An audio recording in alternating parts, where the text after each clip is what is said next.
The relationship is doing great. There's an enormous commitment from India, starting with the Prime Minister, to build on this partnership. Look at the growth in the community. Look at the fact today that there are so many more of you in so many different professions. Today, this is a very different India. This India is also developing a global footprint. From being a chief minister to a prime minister, in many ways, the country took him on trust.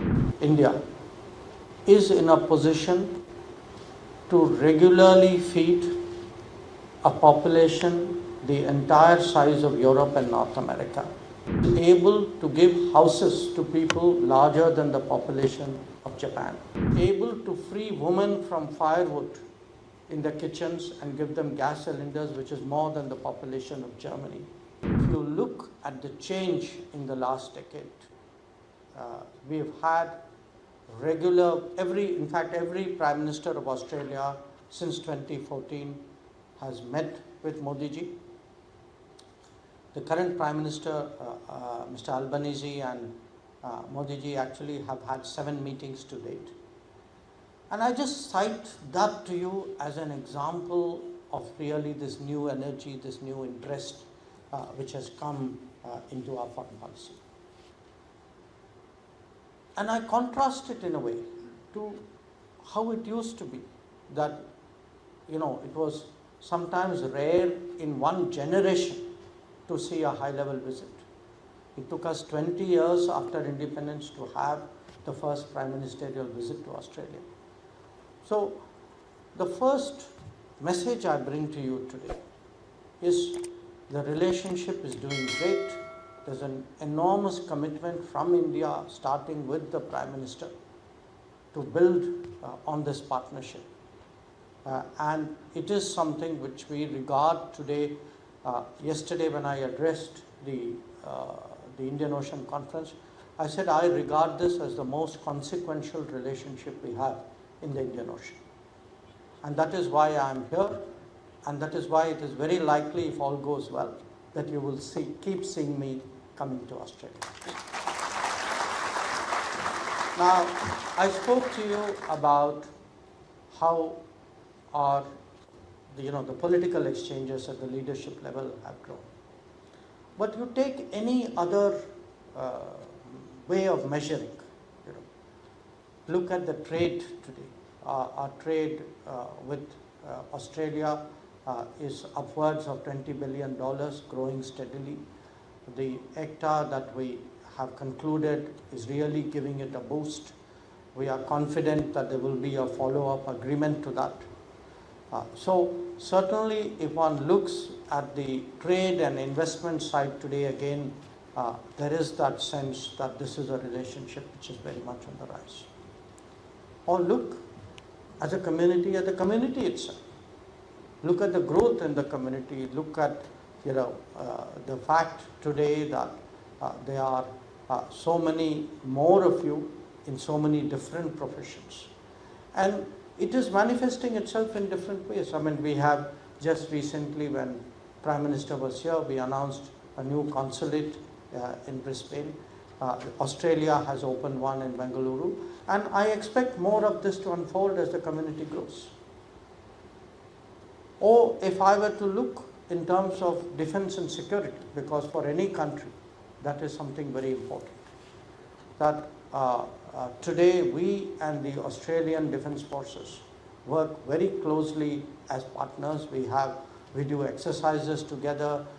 We allow deployments in each other's countries. We provide great support to each other.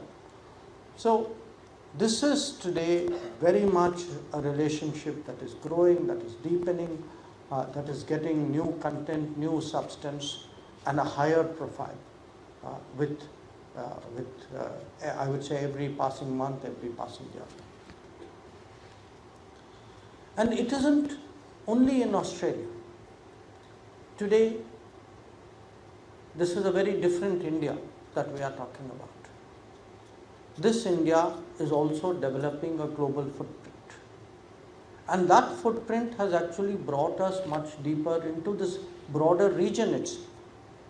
So if one looks at Fiji, or you look at Papua New Guinea, in fact look at all the Pacific islands which are close to Australia, there is again today an Indian presence, an Indian project, an Indian contribution, an Indian collaboration in some form. And last year when we had a meeting of Pacific Islands, Prime Minister Modi committed that in key areas like health and education and space, we will be doing very much more with the Pacific Islands. And I mentioned that to you because when we do more in this larger region, that also contributes, that is part of our partnership with Australia as well. 10 years ago, as a country, we made a very big decision. And that decision led to Narendra Modi becoming the Prime Minister of India. At that time, he had been for about a decade and a half a very, very successful Chief Minister. But from being a Chief Minister to a Prime Minister, in many ways, the country took him on trust.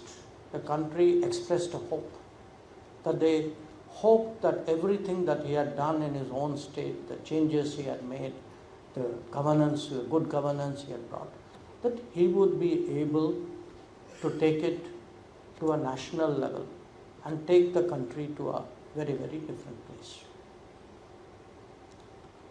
10 years have passed. We are again, of course, as you all know, poised to make another decision again. But I want you to reflect on these 10 years, because many of you would go to India.